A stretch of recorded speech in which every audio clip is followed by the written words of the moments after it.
بسم اللہ الرحمن الرحیم رب اشرح لی صدری ویسر لی امری واحلل عقدۃ من لسانی یفقہوا قولی. الحمد للہ العظیم والصلاة والسلام علی من اختص بالخلق العظیم وعلى آلہ واصحابہ الذین قاموا بتأیید الدین القویم. اما بعد فاعوذ باللہ من الشیطان الرجیم. بسم اللہ الرحمن الرحیم. فلا وربک لا یؤمنون حتی یحکموک فیما شجر بینہم ثم لا يجدوا في أنفسهم حرجا مما قضيت ويسلموا تسليما. صدق الله العظيم وصدق رسوله النبي الكريم الأمين. إن الله وملائكته يصلون على النبي يا أيها الذين آمنوا صلوا عليه وسلموا تسليما. الصلاة والسلام عليك يا سيدي يا رسول الله وعلى آلك وأصحابك يا حبيب الله. مولاي صل وسلم دائما أبدا على حبيبك خير الخلق كلهم. هو الحبيب الذي ترجى شفاعته لكل هول من الأهوال مقتحم. يا أكرم الخلق مالي من ألوذ به سواك عند حلول الحادث العمم. ربي صل وسلم دائما أبدا على حبيبك خير الخلق كلهم. اللہ تبارک و تعالی جل جلالہ وعم نوالہ واتم برہانہ وعظم شانہ کی حمد و ثنا اور حضور پر نور شافی یوم النشور اسوہ آدمیت محسن انسانیت قائد الانبیاء محبوب کبریا احمد مجتبی جناب محمد مصطفیٰ صلی اللہ علیہ وآلہ واصحابہ وبارک وسلم کے دربار گہر بار میں ہدیہ درود و سلام عرض کرنے کے بعد نہایت ہی محتشم علماء کرام، معزز سامعین حضرات و خواتین، رب ذوالجلال کے فضل اور توفیق سے ماہ رمضان المبارک کے سعادت افروز لمحات میں ادارہ صراط مستقیم کی طرف سے ہمیں آج فہم دین کورس کے 13ویں سبق میں شرکت کی سعادت حاصل ہو رہی ہے. میری دعا ہے خالق کائنات جل جلالہ ہمارا آج تک کا یہ علمی سفر اپنی بارگاہ میں قبول فرمائے اور ہمیں صحت و عافیت کے ساتھ اس کورس کی تکمیل کی توفیق عطا فرمائے. محتشم سامعین حضرات، ہماری آج کی گفتگو بڑے ہی اہم موضوع پر ہے. نظام مصطفیٰ صلی اللہ علیہ وآلہ وسلم کی بالادستی. میری دعا ہے خالق کائنات جل جلالہ ہمیں نظام مصطفیٰ صلی اللہ علیہ وسلم کی تعلیمات سمجھنے کی اور اپنے ملک میں اور پوری کائنات میں اس نظام کو نافذ کرنے کی توفیق عطا فرمائے۔ محتشم سامعین حضرات، آج ہم تاریخ کے جس نازک موڑ سے گزر رہے ہیں اور امت مسلمہ پر جتنے خطرات کے بادل منڈلا رہے ہیں اور صفحہ ہستی پر جس قدر امت مسلمہ کو ظلم و بربریت کا سامنا ہے، ایسے حالات میں ہماری نجات کے لیے اور دونوں جہاں میں سرخرو ہونے کے لیے یہ بڑا لازم ہے کہ ہم اس مقدس نظام کی بالادستی اور اس کے پیغام کو عام کریں، جس نظام نے کائنات میں سب سے بڑا انقلاب برپا کیا اور عرب کے ریگزاروں سے اس نظام نے جن بہاروں کا آغاز کیا تو پوری کائنات کو اس سے بہار آشنا کیا۔ رسول اکرم نور مجسم شفیع معظم صلی اللہ علیہ وآلہ وسلم نے مدینہ شریف کی سلطنت میں جس نظام کو پروان چڑھا کر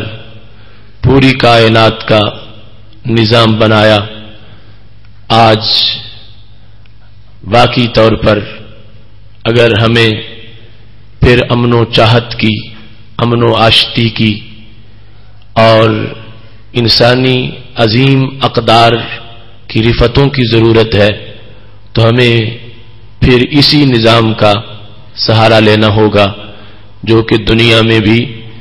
انسانی زندگی کے بلند معیار کا ضامن ہے اور عقبہ میں بھی انسان کے لیے فردوس کے بالا خانوں کا ضامن ہے۔ قرآن مجید برہان رشید نے بار بار اس نظام کو بیان کیا ہے، پورا قرآن اسی نظام کے بیان کی کتاب ہے۔ رسول اکرم صلی اللہ علیہ وسلم کی احادیث تمام تر اسی کی تشریحات میں موجود ہیں۔ نظام مصطفیٰ صلی اللہ علیہ وآلہ وسلم یہ دین مصطفیٰ صلی اللہ علیہ وسلم کا تقریباً ایک مترادف نام ہے۔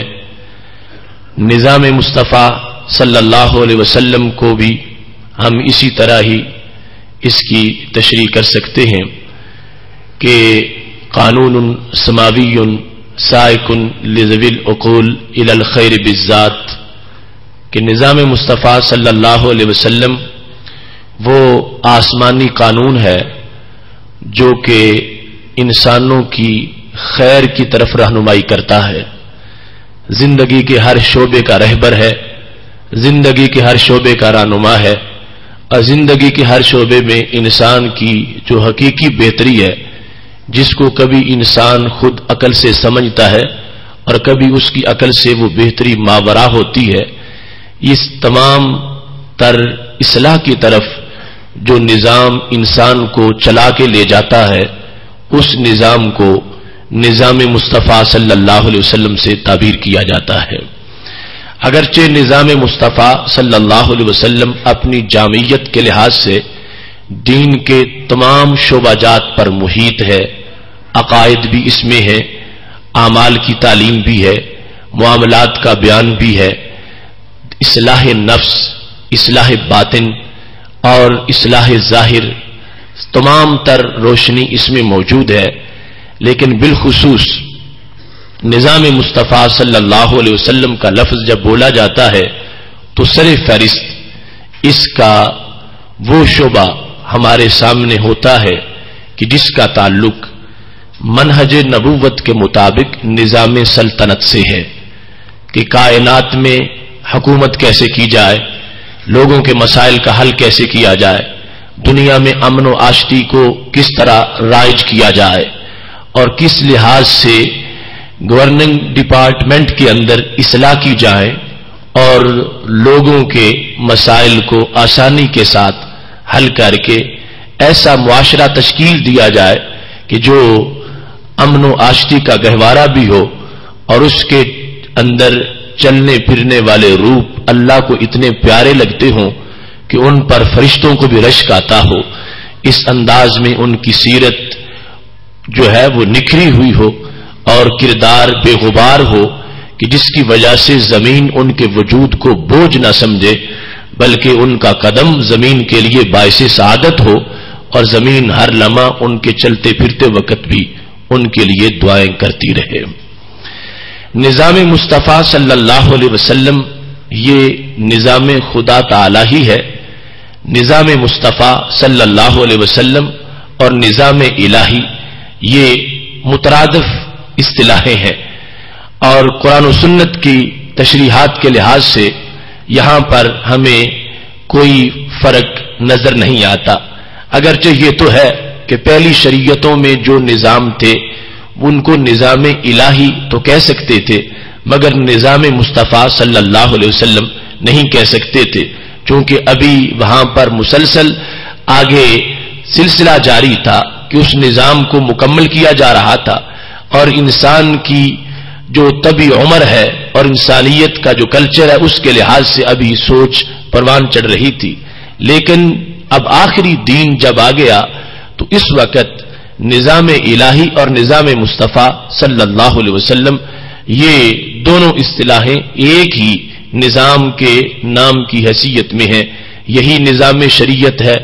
یہی نظام دین ہے, یہی نظام قرآن ہے, یہی نظام مصطفیٰ صلی اللہ علیہ وسلم اور نظام خدا ہے. اور قرآن مجید برہان رشید نے ان کو یکجا بیان کیا ہے. رب ذوالجلال کا سورہ احزاب میں فرمان ہے آیت نمبر 36 وما كان لمؤمن ولا مؤمنة اذا قضى الله ورسوله امرا ان يكون لهم الخيرة من امرهم کہ کسی مسلمان مرد کے لیے یا عورت کے لیے یہ اختیار نہیں کہ جب ان کے لیے اللہ تعالیٰ فیصلہ کر دے اور اللہ تعالیٰ کے رسول صلی اللہ علیہ وسلم فیصلہ کر دے تو پھر بھی اپنی ہٹ درمی پہ قائم رہے اور اللہ کے فیصلے کو اور اللہ تعالیٰ کے رسول علیہ السلام کے فیصلے کو نہ مانے. اور بھائی یہ کسی مومن مرد یا کسی مومن عورت کی شان نہیں. مومن وہی ہے اور کلمہ پڑھنے کا مطلب ہی یہی ہے کہ ہر فیصلہ اللہ تعالیٰ اور رسول اکرم صلی اللہ علیہ وسلم کی طرف منسوب کیا جائے, ان کی چاہت کے تابع اپنے آپ کو کر دیا جائے. جو وہ فیصلہ کرے اس کو ہی ایمان سمجھتے ہوئے سر تسلیم خم کر کے اس کو مانا جائے, یہ ایمان ہے. اور اس کے بعد جب یہ فیصلہ آ جائے تو اس کے بعد کوئی شخص اپنی طرف سے اپنی رائے پیش نہیں کر سکتا کہ مجھے یہ چیز اچھی لگتی ہے یا فلاں چیز اچھی لگتی ہے اور رب کا فیصلہ فلاں طرح کا آ گیا ہے تو یہ پھر مومن کی شان نہیں کہ وہ تقسیم کرے. اس کے لیے ضروری ہے کہ وہ اللہ تعالیٰ اور رسول اکرم صلی اللہ علیہ وسلم کے فیصلے کے سامنے عقل کو قربان کرتے ہوئے, اگر عقل مانتی ہے پھر بھی مانے, اگر عقل تسلیم نہیں کرتی پھر بھی عقل کو ایمان کے تابع کر کے اس فیصلے کو تسلیم کرے. تو اس آیت کریمہ میں خالق کائنات جل جلالہ نے رسول اکرم صلی اللہ علیہ وسلم کے اسم شریف کو اپنے ساتھ ذکر کیا اور اس انداز میں اذا قضى اللہ ورسولہ کہ فیصلے کی نسبت اپنی طرف بھی کی اور اپنے محبوب علیہ السلام کی طرف بھی کی کہ یہ دونوں میرا فیصلہ وہی ہے جو میرے محبوب علیہ السلام کا ہے اور جو ان کا فیصلہ ہے وہ میرا فیصلہ ہے, جو ان کی حکومت اور نظام ہے وہ میرا نظام ہے. تو خالق کائنات جل جلالہ نے اس انداز میں یہ تشریح ہمارے لیے کر دی کہ ان دو باتوں میں کوئی فرق نہ کیا جائے. نظام مصطفیٰ صلی اللہ علیہ وسلم وہ میرے نظام کی ہی بات ہے اور یہ دونوں اصطلاحیں ایک ہی نظام کے بارے میں ہیں. ایسی سورہ توبہ کے اندر آیت نمبر 62 ہے, خالق کائنات فرماتا ہے واللہ ورسولہ احق ان یرضوہ, اللہ تعالی اور اللہ تعالی کے رسول صلی اللہ علیہ وسلم کا زیادہ حق ہے کہ لوگ انہیں راضی کریں. اب اس مقام پر بھی خالق کائنات جل جلالہ نے رسول اکرم صلی اللہ علیہ وسلم کی رضا کو اپنی رضا کے ساتھ بیان کر کے نبی علیہ الصلوۃ والسلام کی جو حیثیت ہے شریعت میں اس کو واضح کیا، اور اس انداز میں کہ این یردوہ، آگے ضمیر جمع کی استعمال نہیں کی، واحد کی تثنیہ کی. ویسے تو بظاہر چاہیے تھا این یردوہما، کہ اللہ تعالیٰ اور اللہ تعالیٰ کے رسول صلی اللہ علیہ وسلم کا زیادہ حقدار ہے کہ لوگ ان دونوں کو راضی کریں، لیکن اللہ نے دونوں کی جگہ ضمیر ایک کی بنا دی کہ یہ دونوں رضائیں حقیقت میں ایک ہی رضا ہے، اور دونوں کا معاملہ ایک ہی طرح کا ہے، دونوں کے فیصلے، دونوں کی حکومت، دونوں کے نظام. تو خالق کائنات جل جلالہ نے واحد کی ضمیر استعمال کر کے لوگوں کو متوجہ کیا. ایک تو تم پر یہ بھی لازم ہے کہ تم یہ معیار چھوڑ دو کہ ہم یہ کام کریں تو ہمارا بھائی راضی ہو جائے، ہمارے محلے والے راضی ہو جائے، یا دنیا والے راضی ہو جائے. مخلوق کی، دیگر مخلوق کی رضا وہ ثانوی حیثیت میں رکھو. اصل اللہ تعالیٰ کی رضا اور رسول اکرم صلی اللہ علیہ وسلم کی رضا ہے. اپنے کاموں میں، اپنے فیصلوں میں، اپنی زندگی کے طریقے میں، اور کسی کی رضا کو معیار بنا کے اپنے آپ کو مت اس کے مطابق ڈھالو. بس یہ رضا ہے جو دو ذاتوں کی ہے اور ہے ایک رضا.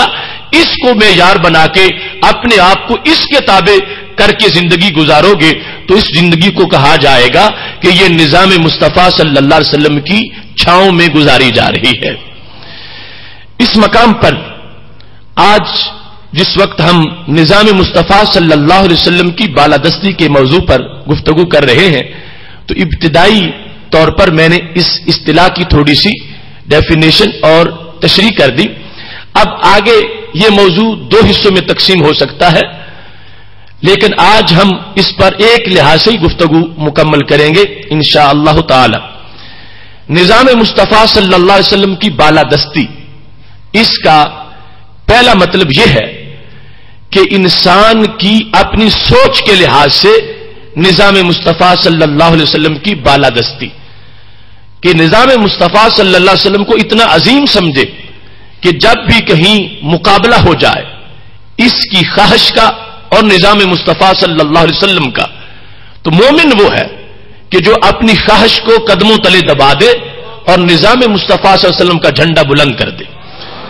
روزانہ دنیا کے معاملات میں بہت سی صورتیں ہر روز بندے کو ایسی پیش آتی ہیں، تو مومن کی شان یہ ہے کہ اس کے ذہن پر نظام مصطفیٰ صلی اللہ علیہ وسلم کی بالادستی کی ایسی چھاپ موجود ہو، وہ کبھی بھی پرواہ نہ کرے کہ اس میں میرا اتنا نقصان ہو جائے گا، میں اتنا پیچھے رہ جاؤں گا. رب کعبہ کی قسم ہے، نظام مصطفیٰ صلی اللہ علیہ وسلم کی پابندی کی وجہ سے جو پیچھے رہتا ہے وہ حقیقت میں سب سے آگے گزر جاتا ہے. اور یہ روزانہ کا امتحان اس طرح ہے. مثال کے طور پر ایک بیع و شراء کا طریقہ ہے، اس کو رواج میں اس کو بہت زیادہ اچھا سمجھا جاتا ہے اور بڑی کمائی ہوتی ہے، اور دوسری طرف نظام مصطفیٰ صلی اللہ علیہ وسلم نے اس کو سود قرار دیا ہوا ہے، یا اس کو بیع باطل قرار دیا ہوا ہے، یا بیع فاسد قرار دیا ہوا ہے. تو اب مومن کی یہ شان ہے کہ وہ منافع نہیں دیکھے گا کہ کتنا منافع مجھے اس پہ ملتا ہے، وہ یہ دیکھے گا کہ نظام مصطفیٰ صلی اللہ علیہ وسلم بھی اس پر راضی ہے یا نہیں. اگر نظام مصطفیٰ صلی اللہ علیہ وسلم ناراض ہے، وہ سارے منافع چھوڑتا ہوا نظام مصطفیٰ صلی اللہ علیہ وسلم کا جھنڈا بلند کر لے گا. ایسے ہی معاشرے کے اندر کچھ تعلقات ہیں، کچھ سوسائٹیز کے ساتھ اس کے روابط ہیں، ایسے بہت سے معاملات ہر وقت بندے کے سامنے موجود ہوتے ہیں. ایک طرف اس کو اختیار کرنے سے بہت چمک ملتی ہے، اور دوسری طرف نظام مصطفیٰ صلی اللہ علیہ وسلم نے پابندی لگا رکھی ہے کہ میرا ماننے والا ادھر نہیں جا سکتا. تو مومن کی شان یہ ہے کہ اس عارضی چمک کو نہیں دیکھے گا، نظام مصطفیٰ صلی اللہ علیہ وسلم کی دائمی چمک کو دیکھتا ہوا جو اس کی خلاف ورزی ہے اس کی طرف خیال بھی نہیں کرے گا، اور سب کچھ چھوڑتا ہوا وہ نظام مصطفیٰ صلی اللہ علیہ وسلم کا علمبردار بن جائے گا. قرآن مجید برہان رشید میں بہت سی آیات اس بارے میں موجود ہیں جو آج ہمارے لیے مشعل راہ کی حیثیت ہے، اور نظام مصطفیٰ صلی اللہ علیہ وسلم کو جس قدر ماننا اور عملاً اس کو اپنی زندگی میں اتارنا لازم ہے، اس کو وہ چیزیں بیان کر رہی ہیں. آج عمومی طور پر جتنے فتنے فساد ہمارے لیے آئے ہوئے ہیں ان میں سے ایک یہ سوچ بھی محض ایک مزعومہ روشن کی خیالی کی شکل میں ہمیں دی جا رہی ہے. یہ ہر طرف سے جو غیر مسلم ہے وہ ہمیں یہ باور کرانا چاہتے ہیں کہ ایمان وہ ایک دل کا معاملہ ہے اور زبان سے تم توحید و رسالت کا اقرار کرتے رہو، باقی زندگی گزارنے میں جو تمہیں ضرورت ہے، ضروریات جتنی بھی ہے، وہ ایمان تمہیں کوئی مجبور نہیں کرتا، وہ تمہاری اپنی چاہت ہے. زندگی کے معاملے تم خود اپنی رائے سے بہتر ان کو تم انجام دے سکتے ہو. لہذا ایمان کو صرف اعتقاد تک، نظریے تک محدود رکھو اور اپنی پریکٹیکل لائف میں تم جو زمانہ جس طرح چل رہا ہے تم بھی اسی طرح چلو. یہ ایک سوچ دی جا رہی ہے آج مسلم امہ کو. تو نظام مصطفیٰ صلی اللہ علیہ وسلم کی بالادستی جو پہلی جہت میں ہے، اس کا مطلب یہ ہے کہ انسان اپنے آپ کو اس بات کا پابند سمجھتا ہے کہ میں نے جو لا الہ الا اللہ محمد الرسول اللہ پڑھا اور میں نے اسلام کو قبول کیا، تو اس اسلام کا تعلق صرف میرے عقیدے کے ساتھ نہیں، اس کا تعلق میری پریکٹیکل لائف کے ساتھ بھی ہے. میرا اسلام خود ایسا نہیں ہو سکتا کہ وہ پرائیویٹ رہے اور میں اپنی زندگی اس سے علیحدہ گزارتا رہوں. اس بالادستی کو ماننے کا مطلب یہ ہے کہ اس مومن کو عملاً یہ ثابت کرنا پڑے گا کہ میں نے جو کلمہ پڑھا ہے پوری زندگی اس کے سائے تلے گزاروں گا. میرا کلمہ میری زندگی کے جس شعبے پر راضی ہوگا میں وہ شعبہ اپنی معیشت کے لیے اختیار کروں گا، اور میرا دین جس طرح اس معیشت کو چلانے کی مجھے تعلیم دیتا ہے اس کے مطابق میں اپنی زندگی کا کاروبار کروں گا. اگر اسلام میرے کسی معاہدے پر ناراض ہے، میرے کسی کاروبار پر ناراض ہے، میری زندگی کی کسی مصروفیت پر میرا دین اگر ناراض ہے، تو مومن کی یہ شان ہوگی کہ وہ کہے گا میں دین کو ناراض نہیں کر سکتا. دنیا اگر ناراض ہوتی ہے تو ہو جائے، میں اگر اپنی اقتصادی حالت میں کہیں پیچھے رہ جاتا ہوں تو رہ جاؤں، لیکن میرے کلمے کا یہ تقاضا ہے کہ یہ کلمہ میرے ایمان کا بھی امام ہے اور میری دنیا کا بھی امام ہے، میرے کاروبار کا بھی امام ہے. اس کو اسلام میں نظام مصطفیٰ صلی اللہ علیہ وسلم کی بالادستی سے تعبیر کیا جاتا ہے، اور یہ مومن کی حقیقی شان ہے جس کی بنیاد پر اس کو اپنے ایمان کی لذت محسوس ہوتی ہے. دوسری جہت کی بالادستی وہ موضوع ایک طویل موضوع ہے کہ ہم دنیا کے مختلف نظاموں کے مقابلے میں کمپیریٹو اسٹڈی سے یہ ثابت کریں کہ فلاں نظام کی فلاں شک کے مقابلے میں اسلام کی اس شک میں یہ عظمت موجود ہے. ہم ضمناً اس کا بھی ذکر کریں گے، لیکن یہ ابھی جو ابتدائی کام جس میں بعض جگہ نقب زنی ہو رہی ہے اور کمزوریاں ظاہر ہو رہی ہیں، جو خود انسان جب اپنی سوچ پر اس نظام کی بالادستی کو عملاً مان لے گا، اسے خود سمجھ آ جائے گی کہ کائنات کا ہر نظام جو بندوں کا بنایا ہوا ہے اس پر اللہ کی اس نظام کی یقیناً برتری اور فوقیت موجود ہے. قرآن مجید برہان رشید میں رب ذوالجلال کا فرمان ہے، سورہ نساء آیت نمبر 65، فرمایا فلا وربک لا یؤمنون حتی یحکموک فیما شجر بینہم. محبوب مجھے تمہارے رب کی قسم، لوگ اس وقت تک مومن نہیں ہو سکتے، اس وقت تک ان کا ایمان صحیح نہیں ہو سکتا، حتی یحکموک، یہاں تک کہ وہ تجھے اپنا حاکم تسلیم نہ کر لیں. تمہاری حکومت کو، تمہارے فیصلے کو جب تک وہ تسلیم نہ کر لیں، فیما شجر بینہم، ان جھگڑوں میں جو ان کے اندر موجود ہے. یعنی جب ایک اختلاف آ گیا اور جھگڑا ہو گیا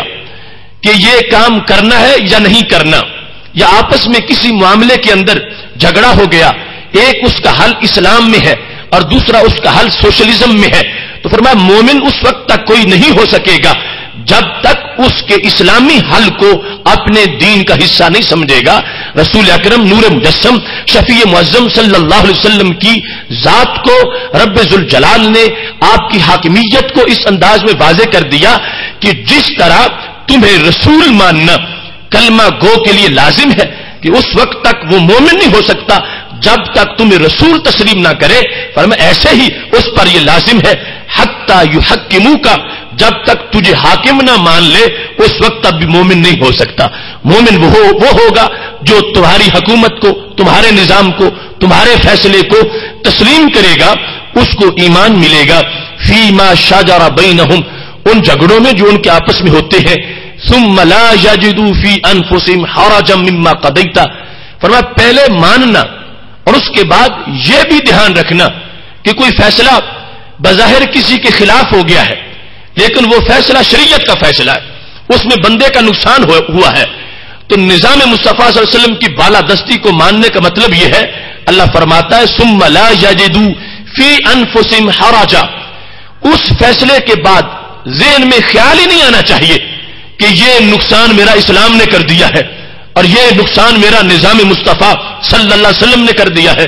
اگر میں مومن نہ ہوتا تو میں اس کو تسلیم کر لیتا, میرا اتنا فائدہ ہو جاتا. فیصلے کے بعد جو تھوڑا سا بھی دل میں ملال رکھے یا اس کے بارے میں کوئی رکاوٹ موجود ہو, اسلام اس بندے کو بھی پسند نہیں کرتا. فرمایا وَيُسَلِّمُوا تَسْلِيمًا, اسی کو ہم مومن قرار دیں گے جو رسول اکرم صلی اللہ علیہ وسلم کے حکم کو, آپ کی حاکمیت کو اور آپ کے نظام کو جان سے مان لے اور دل سے تسلیم کر لے. اس کو بظاہر جتنا خسارہ بھی نظر آ رہا ہو وہ ایک لمحہ بھی اس خسارے کو خسارہ نہ سمجھے بلکہ اس کو اللہ کی رحمت کا نظارہ سمجھے اور اس بنیاد پر اس نظام کو مانتا ہوا وہ اپنی زندگی کے شب و روز کو بسر کرتا رہے. رسول اکرم نور مجسم شفیع معظم صلی اللہ علیہ وسلم کے اس نظام کی بالادستی کے بہت سے واقعات قرآن مجید میں موجود ہیں. خالق کائنات جل جلالہ کا اسی سورہ نساء میں فرمان ہے, آیت نمبر 60, الم تر الی الذین یزعمون انہم آمنوا بما انزل الیک وما انزل من قبلک, کیا آپ نے دیکھا ان لوگوں کو کہ جو دعویٰ یہ کرتے ہیں کہ ہم ایمان لے آئے قرآن مجید پر اور ایمان لے آئے پہلی کتابوں پر, یہ دعویٰ ان کا ہے کہ ہم قرآن کو مانتے ہیں اور قرآن پر ہمارا ایمان ہے اور پہلی کتابوں کو بھی مانتے ہیں. اب قرآن پر جب ایمان ہے تو مطلب کیا ہوا, توحید پر بھی ایمان ہے, رسالت پر بھی ایمان ہے, فرشتوں پر بھی ایمان ہے اور پہلے رسولوں پر بھی ایمان ہے, بعد الموت پر بھی ایمان ہے. تو ایمان تو سارا جو ایمان کے شعبات ہیں وہ سارے سامنے آ گئے. اس کے بعد خالق کائنات فرماتا یریدون ان یتحاکموا الی الطاغوت, ایمان لانے کے بعد وہ چاہتے یہ ہیں کہ ہم نظام طاغوت کا مانیں گے, کلمہ اسلام کا پڑھیں گے اور نظام ہم طاغوت کا مانیں گے. یریدون ان یتحاکموا الی الطاغوت, وہ چاہتے ہیں کہ ہم فیصلے طاغوت سے کروائیں گے. ہمارے معاملات کی اور جھگڑوں کی صورت میں جو اصل اتھارٹی ہوگی وہ طاغوت کی ہوگی. ہم اللہ کو سجدہ بھی کریں گے, نبی علیہ السلام کی رسالت کو بھی مانیں گے, آخرت پر یقین بھی رکھیں گے, لیکن ان یتحاکموا الی الطاغوت, حکومت جو ہے وہ طاغوت کی ہونی چاہیے اور نظام طاغوت کا ہونا چاہیے. جس وقت ان لوگوں کی یہ صورتحال سامنے آئی, خالق کائنات فرماتا وقد امروا ان یکفروا بہ, حالانکہ ان کو ایمان کی جب دعوت دی گئی تھی تو اس دعوت کا یہ حصہ تھا کہ تم نے طاغوت کو جھٹلانا ہے, تم نے اسلام کے سوا جو نظام ہے ان کا تم نے انکار کرنا ہے. اس توحید کو ماننے کا تقاضا ہی یہ ہے کہ حکم اللہ کا مانا جائے اور حکم رسول اللہ علیہ السلام کا مانا جائے. اب بھی جو قرآن پر ایمان لا کے دعویٰ یہ کرتا ہے کہ میں ایماندار ہوں, میں نے کلمہ پڑھ لیا ہے, لیکن حکومت جو ہے وہ میں اور کسی کی مانوں گا, طاغوت کی مان لوں گا, خالق کائنات جل جلالہ اس کے ایمان کو مسترد کر رہا ہے. اور رب کائنات فرماتا ہے کہ اس مقام پر یرید الشیطان ان یضلہم ضلالا بعیدا, جن لوگوں نے یہ تقسیم بنا رکھی ہے کہ اسلام ایک عقیدہ ہے اور پریکٹیکل لائف ہم خود اپنی سوچ کے مطابق گزاریں گے, اللہ فرماتا ہے ان لوگوں کو شیطان نے گمراہ کر دیا ہے, یہ شیطان کے پنجے کے اسیر ہو گئے ہیں اور شیطان نے ان کو گرفتار کر لیا ہے. میرا وہی بندہ مومن ہوگا. رب ذوالجلال کا قرآن اعلان کر رہا ہے کہ جو ایمان لا کر پھر ہمیشہ کے لیے اس بات پر پابند ہو جائے گا کہ میرے فیصلے سارے اللہ کی طرف سے ہیں اور رسول اکرم صلی اللہ علیہ وسلم کی طرف سے ہے, میں کسی اور فیصلے کو تسلیم نہیں کرتا. ان ذوات کا جو فیصلہ قرآن و سنت کی شکل میں اور اس کی تشریح جو فقہ ہے اس کی شکل میں موجود ہے, یہ جو فیصلہ آئے گا اس کے مقابلے میں سر تسلیم خم کر دوں گا اور اس کے مقابلے میں کسی نظام کی بات نہیں مانوں گا. ایک طرف نظام مصطفیٰ صلی اللہ علیہ وسلم کے نزدیک ایک تجارت کی حیثیت ہے کہ اس کو حرام قرار دے دیا, دوسری طرف آج کی دنیاوی جو اقتصادی نظام ہے انہوں نے اس کو سر فہرست ہائی لائٹ کر کے رکھا ہوا ہے. تو مومن کی یہ شان یہ ہے کہ وہ طاغوت کے پاس نہیں جائے گا، وہ خالق کائنات کی رحمت سے فیصلہ کروائے گا. اور اس بنیاد پر اس پر یہ لازم کر دیا گیا ہے کہ وہ طاغوت کو مسترد کر دے. اور اگر اس نے یہ تقسیم بنا لی کہ دین کا معاملہ جو ہے اس کا تعلق سجدوں کے ساتھ ہے یا روزے کے ساتھ ہے یا نماز کے ساتھ ہے، دین کا بازاروں کے ساتھ کیا تعلق ہے اور لین دین کے معاملات کے ساتھ کیا تعلق ہے اور ہماری بیع و شراء کے ساتھ کیا تعلق ہے اور ہمارے حلال و حرام کے ساتھ کیا تعلق ہے، یہ اگر کسی نے سوچ بنا لی تو خالق کائنات فرماتا ہے یرید الشیطان ان یضلہم ضلالا بعیدا. ایسے لوگ معمولی سی گمراہی میں نہیں، بہت بڑی گمراہی میں پھنس چکے ہیں اور شیطان نے ان کو گمراہ کر دیا ہے. نظام مصطفیٰ صلی اللہ علیہ وسلم کو ماننے کا مطلب یہ ہے کہ کلمے کے لحاظ سے بھی اس کو مانا جائے گا اور نظام زندگی کے ہر شعبے میں بھی اس کی برتری کو عملاً تسلیم کیا جائے گا. یہ آیت کریمہ اس وقت نازل ہوئی تھی کہ جس وقت ایک منافق کا اور ایک یہودی کا جھگڑا ہو گیا تھا. ابن کثیر جلد نمبر 1 صفحہ نمبر 531 پر یہ حدیث شریف موجود ہے اور اس کے علاوہ درجنوں کتب حدیث میں بھی ہے. جب جھگڑا ہو گیا تو اب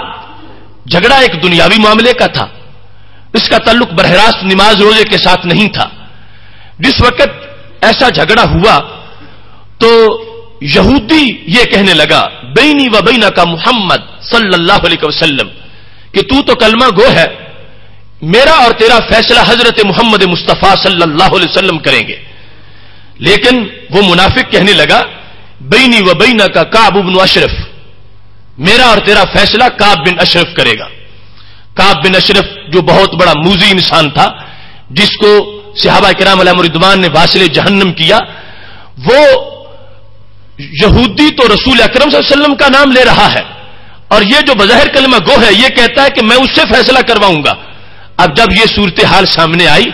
تو خالق کائنات نے یہ آیت نازل کر دی کہ یہ جو اس طرح کا کلمہ پڑھتا ہے ہم اس کے کلمے کا اعتبار نہیں کرتے. اس کا سجدہ کیسا سجدہ ہے کہ جو ہمارے نبی علیہ السلام کی حکم کو ہی تسلیم نہیں کرتا اور حکومت اور فیصلے کہیں اور سے کرواتا ہے. تو اس بنیاد پر قرآن و سنت کو چھوڑ کر، قرآن و سنت سے مراد قرآن و سنت کی تشریحات جو فقہ حنفی کی شکل میں یا فقہ اسلامی میں موجود ہے، قرآن و سنت ہی کی وضاحتیں ہیں. قرآن و سنت کو چھوڑ کر کسی اور نظام کی طرف چلے جانا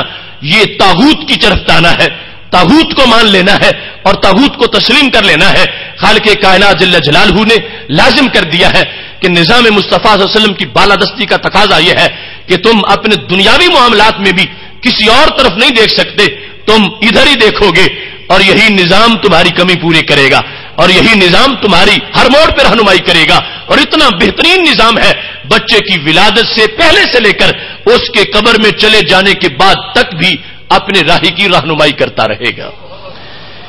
اس بنیاد پر خالق کائنات جل جلالہ کا یہ فرمان سورہ مائدہ آیت نمبر 50 میں موجود ہے. فرمایا افحکم الجاہلیت یبغون ومن احسن من اللہ حکما لقوم یوقنون. فرمایا اب بھی لوگ جاہلیت والا حکم ڈھونڈتے ہیں کہ جب معاملات کی باری آتی ہے تو کہتے ہیں یہ رسم اس طرح ہے، چونکہ یہ رواج اس طرح ہے، چونکہ اب اس وقت یہودی یہ کر رہے ہیں اور اس وقت ہندو یہ کر رہے ہیں اور اس وقت امریکہ میں چونکہ یہ ہو رہا ہے اور چونکہ فلاں جگہ یہ نظام رائج ہے. آپ حکم الجاہلیت یبغون، اللہ فرماتا ہے کہ آپ بھی جاہلیت والی باتیں کرتے ہیں اور وہ نظام تلاش کرتے ہیں. ومن احسن من اللہ حکما لقوم یوقنون، فرمایا یقین والوں کے لیے اللہ کی حکومت کے سامنے کس کی حکومت ہو سکتی ہے اور اللہ کے حکم کے مقابلے میں کون سا حکم ہو سکتا ہے. لہذا یہاں معیار عقل کو محض نہیں رکھا گیا، عقل کو سمجھ آئے یا نہ سمجھ آئے، یقین والوں کی شان یہ ہے وہ اللہ کے حکم کے سامنے دم نہیں ماریں گے. جو اللہ کا فیصلہ ہے کہ یہ چیز حلال ہے، یہ حرام ہے، یہ اچھی ہے، یہ بری ہے، یہ خوبصورت ہے، یہ بدصورت ہے، اس مومن کی شان یہ ہے، اس کا ایمان تب ایمان ہوگا اللہ کے معیار کو یہ معیار سمجھے، اپنی عقل کو اس کے تابع رکھتے ہوئے اپنی زندگی کی ہر گھڑی اس نظام کے مطابق بسر کرتا رہے. خالق کائنات جل جلالہ نے یہ سورہ شورى میں ارشاد فرمایا ہے وَمَا اخْتَلَفْتُمْ فِيهِ مِنْ شَيْءٍ فَحُكْمُهُ إِلَى اللَّهِ. جب بھی تمہیں اختلاف تمہارے سامنے آ جائے کہ یہ کام کرنا چاہیے یا نہیں کرنا چاہیے، تم اپنے طور پر سوچ رہے ہو، ذہن میں کچھ دلائل آتے ہیں کرنے کے اور کچھ آتے ہیں نہ کرنے کے، اپنی سوچ کے مطابق فرمایا ابھی تمہارا فیصلہ ذہن پر نہیں رکھا جائے گا، حکمہ اللہ، قرآن سے پوچھو، سنت سے پوچھو،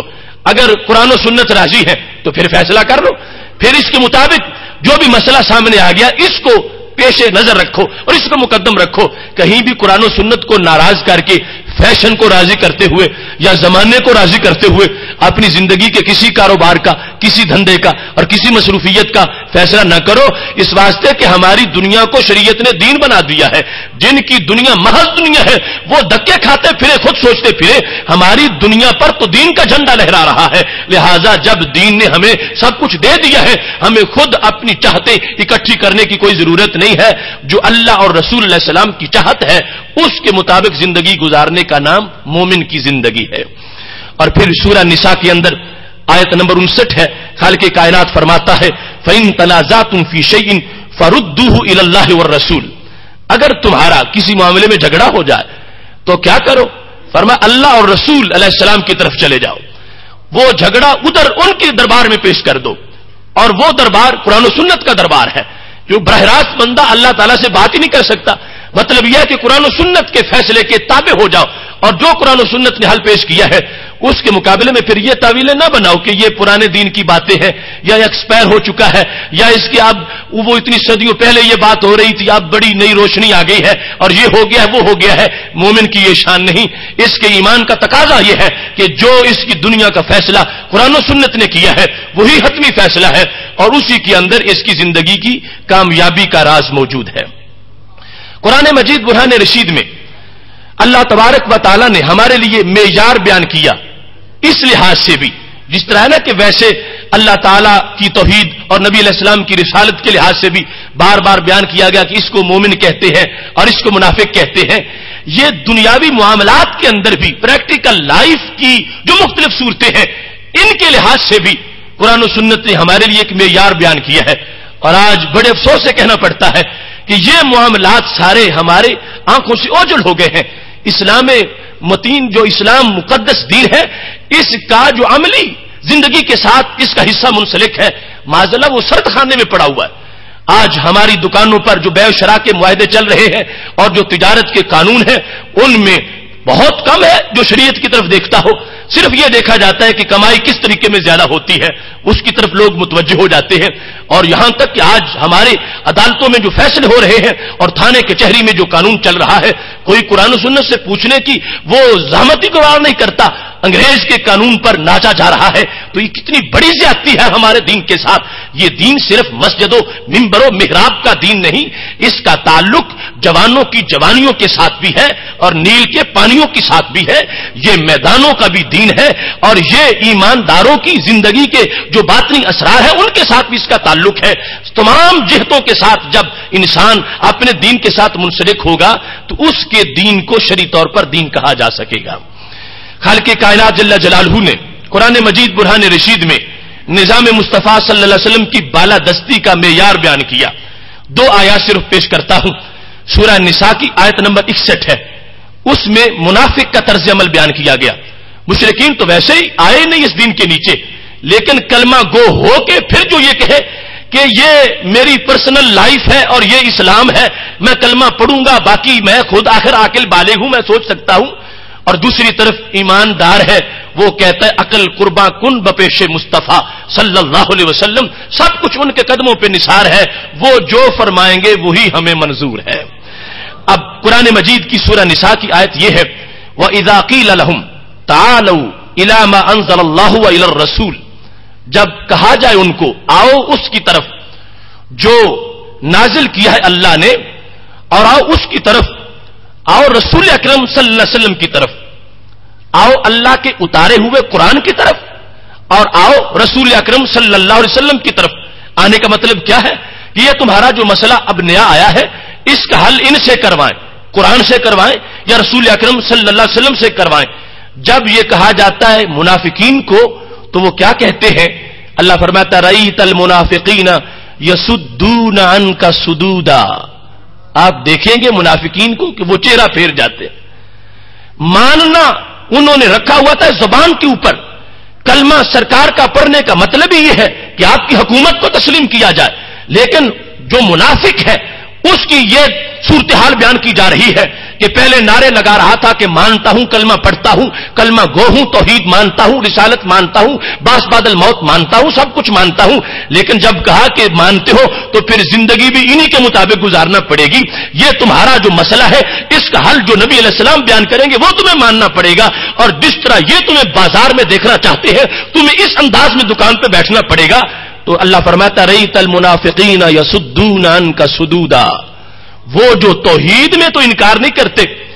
اگرچہ دل سے نہیں مانتے مگر زبان سے تو اقرار کرتے ہیں، رسالت کا بھی زبان سے اقرار کرتے ہیں، مگر نظام کو ماننا کتنا مشکل ہے، کیونکہ اس کا تعلق براہ راست زندگی پر ہے اور فوراً ضرب پڑتی ہے، کاروبار میں مندہ محسوس ہونے لگتا ہے اور انسان سمجھتا ہے کہ میں تو پیسے کی دوڑ میں پیچھے رہ رہا ہوں۔ فرمایا رأیت المنافقین یصدون عنک صدودا،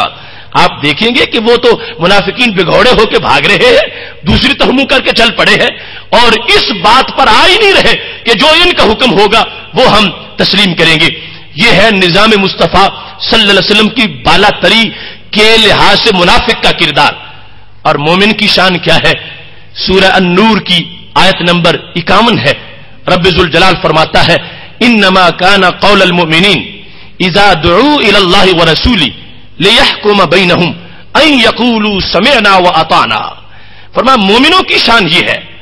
کہ جب ان کو بلایا جائے اللہ تعالیٰ کی طرف اور اللہ تعالیٰ کے رسول صلی اللہ علیہ وسلم کی طرف، چونکہ دونوں کا معاملہ تو ایک ہی ہے، یہ آج کچھ لوگ تقسیم کر رہے ہیں، یہاں بار بار اللہ تعالیٰ کی طرف اور اللہ تعالیٰ کے رسول صلی اللہ علیہ وسلم کی طرف لیحکم بینہم، تاکہ یہ دونوں ذاتیں فیصلہ کر دیں، اور یہاں بھی وہی قانون ہے، حالانکہ لغت اور گرامر کے لحاظ سے چاہیے تھا لیحکما، تاکہ اللہ تعالیٰ اور رسول صلی اللہ علیہ وسلم دونوں اس کا فیصلہ کریں، لیکن قرآن نے کہا لیحکما کہ فیصلہ ہے جب ایک تو دو بنانے کی ضرورت کیا ہے، دونوں کی ضمیر لانے کی ضرورت کیا ہے، لیحکما دونوں کا فیصلہ ایک ہی فیصلہ ہے، دونوں کے دربار کی حیثیت ایک ہے، نبی علیہ السلام اللہ ہی کے تو نمائندہ ہے، لیحکم بینہم تاکہ رسول اکرم صلی اللہ علیہ وسلم ان کا فیصلہ کر دیں۔ ان یقولوا سمعنا واطعنا، یہ ہے جو شروع میں کہا کہ مومن کا یہ نعرہ ہوتا ہے کیا؟ سنا اور مان لیا، سمعنا واطعنا، سنا اور مان لیا، فوراً سنا فوراً مانا، اس میں یہ نہیں کہ مشورہ کریں گے دوستوں سے کہ کیا کاروبار پہ زد پڑتی ہے اس طرح یا نہیں، فیصلہ کریں گے کیا زندگی میں ہمارا جو کہلے بر ہے کہ اس میں کوئی فرق آتا ہے یا نہیں، نہیں، فوراً مومن کی شان یہ ہے کہ جب سامنے اللہ کا فرمان آ جائے، نبی علیہ السلام کا فیصلہ آ جائے تو یہ کیا کہے گا؟ سمعنا واطعنا، ہم نے سنا اور ہم نے فوراً مان لیا۔ اللہ فرماتا ہے یہ ہے نظام مصطفیٰ صلی اللہ علیہ وسلم کی بالا تری اور بالا دستی ماننے والے کہ یحکم بینہم، فیصلہ نبی علیہ السلام نے جب کیا، حالانکہ فیصلہ یقیناً جب دو کے درمیان ہوگا تو کسی کے خلاف ہی ہوگا، اور یقیناً جب کسی ایسی نوعیت میں فیصلہ ہوگا کہ ایسے کاروبار کرنا ہے یا نہیں کرنا تو ضرور اس میں کوئی ایسی صورتحال بھی سامنے آئے گی کہ جس میں بظاہر بندے کو نقصان کا خدشہ ہو، لیکن مومن کی شان یہ ہے کہ وہ نقصان کو نہیں دیکھتا، وہ رحمان کو دیکھتا ہے، اور وہ نقصان کو نہیں دیکھتا، وہ اپنے نبی علیہ السلام کے فرمان کو دیکھتا ہے اور اس کو دیکھتے ہوئے زندگی گزارتا ہے۔ تو کیا اس کو نقصان ہوگا؟ اللہ فرماتا ہے وَأُولَئِكَ هُمُ الْمُفْلِحُونَ،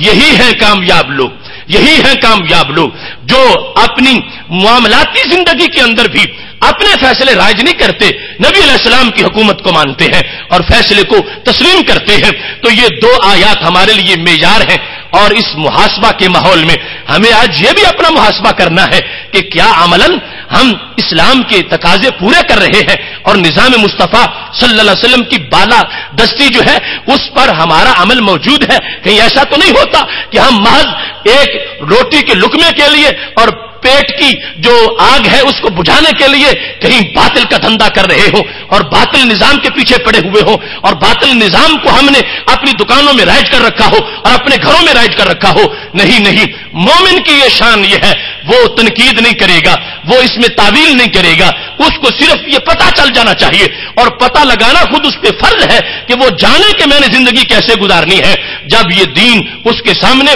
نظام مصطفیٰ صلی اللہ علیہ وسلم کی یہ حکم کی صورت میں سامنے تشریح آ جائے گی، مومن کی شان ہے فوراً سر تسلیم خم کرتا ہوا نہیں دیکھے گا کہ نقصان ہوتا ہے یا فائدہ ہوتا ہے، وہ یہ دیکھتے ہوئے کہ میرے رب نے میری طرف حکم بھیج دیا ہے اور میرے نبی علیہ السلام کا فرمان ہو تو مجھے اور کیا چاہیے، زندگی کی چند گھڑیاں ہیں، روکی سوکی کھا کے گزار لوں گا مگر کبھی بھی اپنے محبوب علیہ السلام کو ناراض نہیں کروں گا۔ محتشم سامعین حضرات، قرآن مجید برہان رشید کے اندر خالق کائنات جل جلالہ نے 3 مقامات پر اور تینوں آیات سورہ مائدہ کی ہیں، ایک ہے آیت نمبر 44، ایک ہے 45 اور ایک ہے 47۔ خالق کائنات فرماتا وَمَن لَّمْ يَحْكُم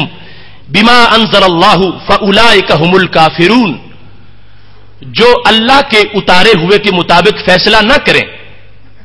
وہ کافر ہیں۔ پھر فرمایا وَمَن لَّمْ يَحْكُم بِمَا أَنزَلَ اللَّهُ فَأُولَٰئِكَ هُمُ الظَّالِمُونَ، جو اللہ کی شریعت اور نظام مصطفیٰ صلی اللہ علیہ وسلم کی بالا دستی کے مطابق فیصلہ نہ کرے وہ ظالم ہیں۔ اور تیسرے نمبر پر فرمایا فَأُولَٰئِكَ هُمُ الْفَاسِقُونَ، وہ فاسق ہیں۔ اب دیکھو چونکہ اسلام کا تعلق دنیا کے ساتھ بھی ہے دین کے ساتھ بھی ہے، اور وہ دین کو یوں دنیا کو دین بنانا چاہتا ہے، اگرچہ کاروبار زندگی ہوگا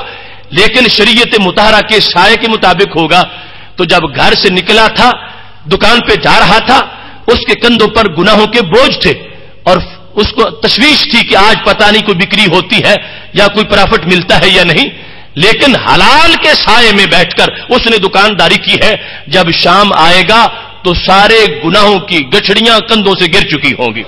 اور دکان سے بالکل خالی وہ گناہوں سے پاک ہو کے آ رہا ہوگا۔ تو چونکہ اسلام نے بندے کو دنیا میں بھی پاک بنانا ہے تو اب اس کی پابندی کرنا پڑے گی۔ اس کا فیصلہ کتنا بڑا فیصلہ ہے، حکومت کو مانیں گے تو یہ ثواب ملے گا، اور اگر یہ نظام مصطفیٰ صلی اللہ علیہ وسلم کے بارے میں کہہ دیں کہ وہ ایک معاملہ پرائیویٹ سے اس کو رہنے دو، آج تو پھر دنیا میں یہی چلتا ہے ہمیں یہی کرنا پڑے گا، یہ ایمانداروں کی شان نہیں۔ اور کتنے سخت لفظ ہیں، فَأُولَٰئِكَ هُمُ الْكَافِرُونَ فَأُولَٰئِكَ هُمُ الظَّالِمُونَ فَأُولَٰئِكَ هُمُ الْفَاسِقُونَ، یہ ان لوگوں کے بارے میں ہے کہ جو دین میں آئے اور پھر اس حکومت کو نہیں مانا، دین میں آئے اور نظام مصطفیٰ صلی اللہ علیہ وسلم کو نہیں مانا۔ کیونکہ یہاں پر جو پیچھے ذکر ہے اصل میں وہ ہے ان یہودیوں کا جنہوں نے یہ جو زنا کی سزا ہے رجم، کہ جو شادی شدہ زنا کرے تو اس کو سنسار کیا جائے، اس کو اپنی کتاب سے چھپانے کی کوشش کی کہ ہم صرف چہرہ سیاہ کر دیں گے، اس کو گدھے پر بٹھا دیں گے۔ تو خالق کائنات نے فرمایا میں تمہارے ایسے دین کو نہیں دیکھوں گا کہ جس میں تم سجدے تو مجھے کرو مگر میری حدود کو تم نہ مانو۔ بل لم يحكم بما انزل الله فاولئك هم الكافرون، اگر تم نے میری حدود کے نظام کو چھوڑ دیا اور ان باتوں کو تم نے پس پش ڈال دیا تو تم نے کیا میری توحید کو مانا؟ میری توحید کے ماننے کا تعلق یہ ہے کہ حکومت بھی میری مانی جائے، حکومت اور چودراہٹ تم کسی اور کی رکھو اور اس چودراہٹ کے تحت اپنے فیصلے کرو اور کلمہ میرا پڑھو۔ فرمایا ایسا نہیں ہے۔ اب یہاں بظاہر الفاظ میں بڑا فرق ہے، کافر ہونا یہ بہت بڑا خسارہ ہے،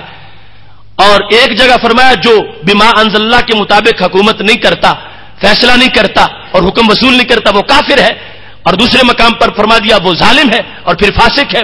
تو ان آیات میں بظاہر اختلاف محسوس ہوتا ہے۔ کافر ہونا تو بہت زیادہ خسارہ ہے، وہ تو جہنمی بن گیا، دائمی جہنمی بن گیا، اور جو ظالم ہے یا فاسق ہے، ظالم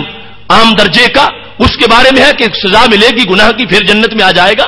تو ان آیات کا مطلب کیا ہوا؟ حضرت اکرمہ رضی اللہ تعالیٰ عنہ معنی بیان کرتے ہیں من لم يحكم بما انزل اللہ جاہدا فقد کفر، کہ اللہ کے حکم کے مطابق فیصلہ نہ کرنا، اس کی 2 صورتیں ہیں۔ ایک یہ ہے کہ دل سے ہی انکار کرنا کہ یہ فیصلہ درست ہی نہیں اللہ کا، یہ نظام مصطفیٰ صلی اللہ علیہ وسلم کا فیصلہ درست ہی نہیں، دل سے انکار کر جانا، اور ایک ہے دل سے تو ماننا مگر عملاً انکار کر جانا۔ اگر کوئی شخص دل سے ہی منکر ہے کہ قرآن مجید کے اندر یہ چور کی جو سزا ہے یہ سزا معاذ اللہ ظالمانہ ہے تو وہ شخص پکا کافر ہے، اس کے کفر میں کوئی شک نہیں۔ حدود کے لحاظ سے جتنے بھی احکام کے معاملات ہیں جو دل سے انکار کرنے والا ہے اور اس نے اس کو انکار کر دیا تو وہ دل کے انکار کے لحاظ سے کافرون کا حکم ہے، اور اگر دل سے انکار نہ ہو عملاً انکار ہو، ویسے انکار ہو تو پھر اس کے بارے میں ظالمون کا حکم ہے اور فاسقون کا حکم ہے۔ تو اس بنیاد پر ہمیں آج یہ بھی اپنا محاسبہ کرنا چاہیے کہ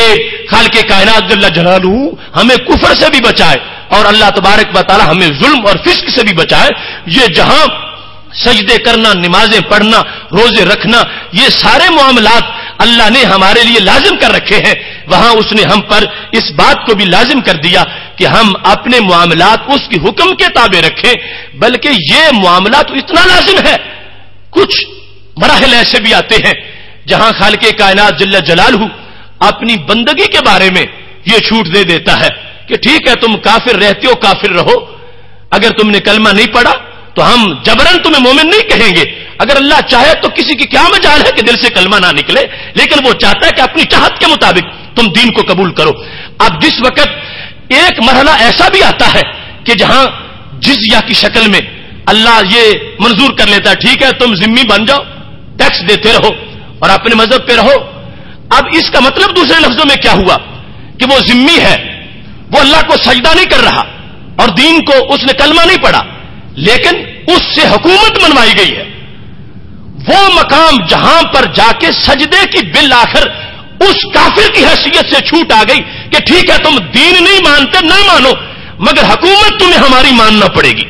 حکومت اللہ کی ماننا اتنا لازم امر ہے کہ خالق کائنات جل جلالہ نے حضرت عیسیٰ علیہ السلام کی آمد تک جب وہ قرب قیامت میں آئیں گے اس وقت جزیہ قبول نہیں کیا جائے گا، یا اسلام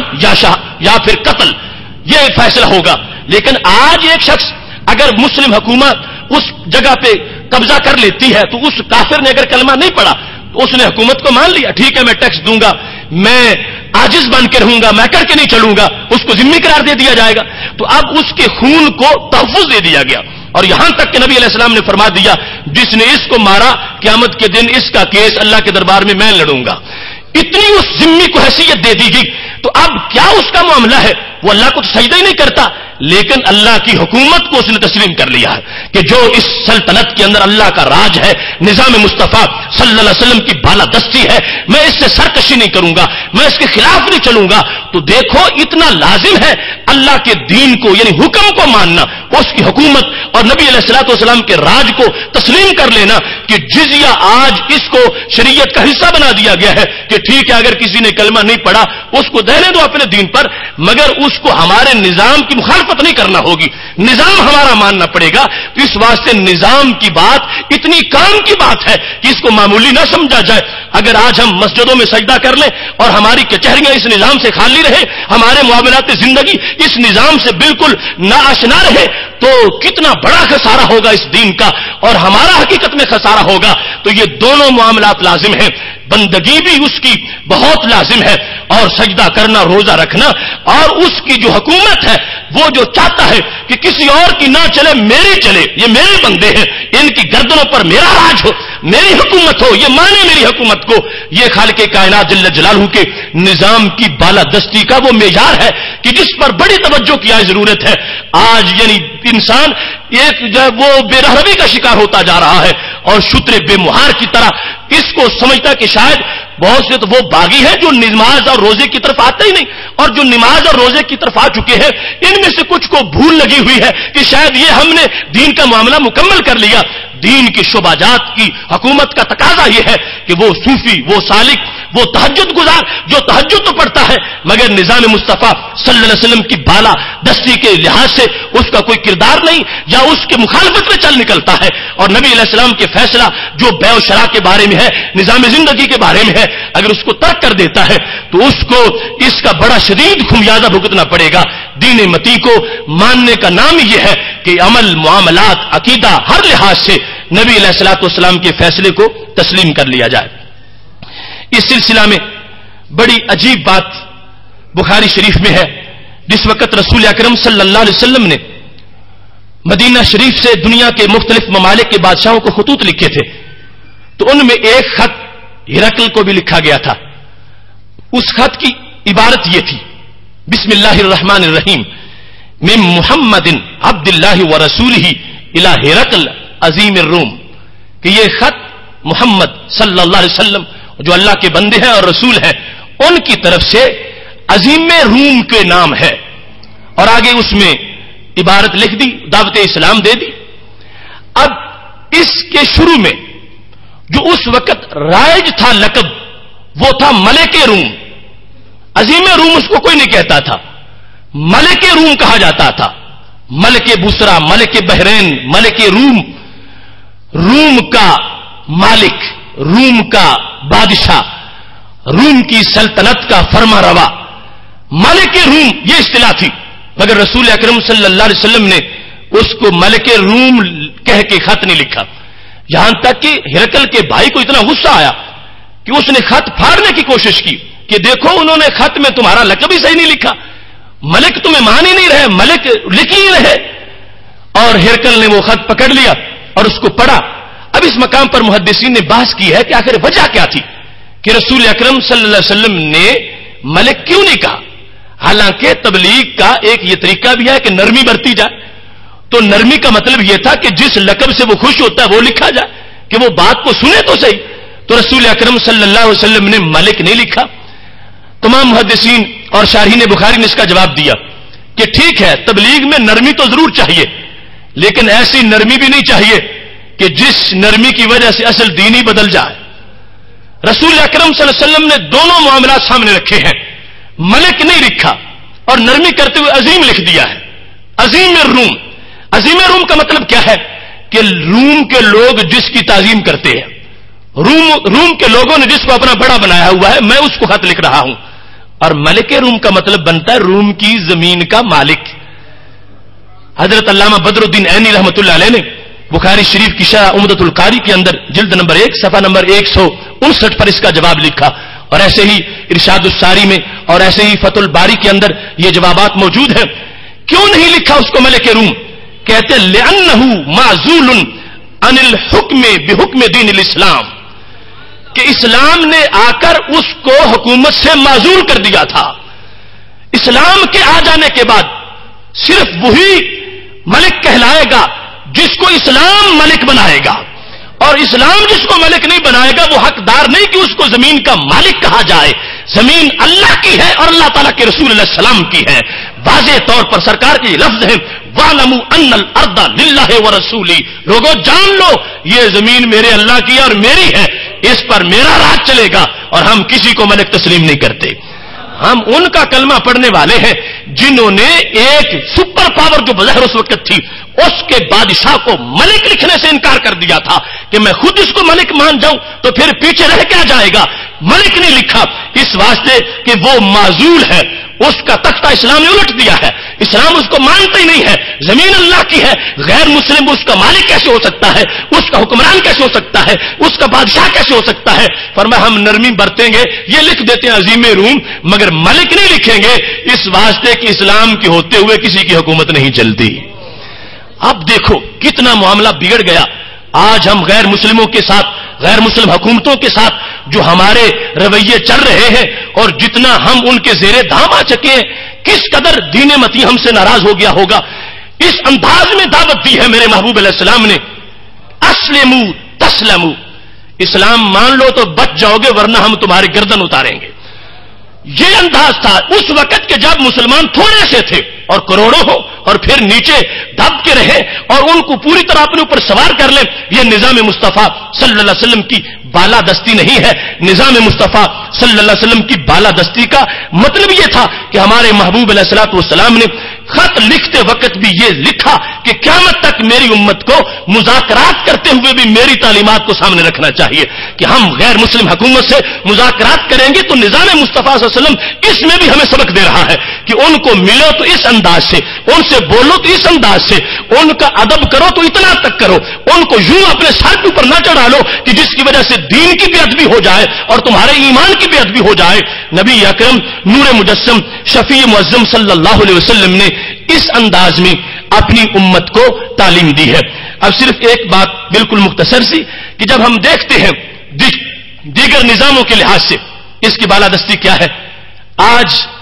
بڑی بڑی ماڈرن حکومتیں انہوں نے اولڈ سٹیزنز کی تنظیمیں بنائیں کہ یہ جو بوڑھے والدین ہیں ان کا بھی مقام ہوتا ہے، ان کو بوجھ نہ سمجھو، ان کے لیے کچھ تنظیمیں بناتی ہیں. آج جہاں پہ شعور پہنچا ہے 14 صدیوں سے زائد عرصہ پہلے میرے محبوب علیہ السلام کی سوچ کا اس وقت یہ جھنڈا لہرا رہا تھا کتنا خوبصورت پیغام ہے نظام مصطفیٰ صلی اللہ علیہ وسلم کی بالا طریقہ.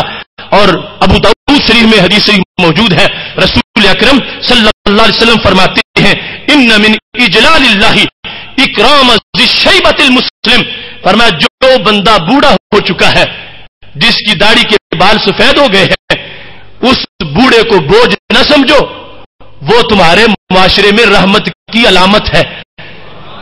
ان من اکرام اللہ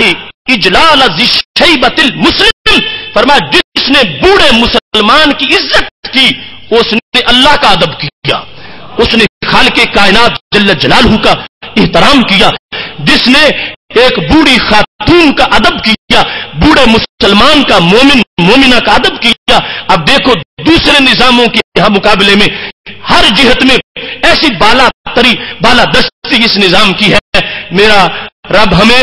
اس نظام کے تمام شعبہ جات کو عملی شکل میں ہمیں نافذ کرنے کی توفیق عطا فرمائے. وآخر دعوانا ان الحمد للہ رب العالمین.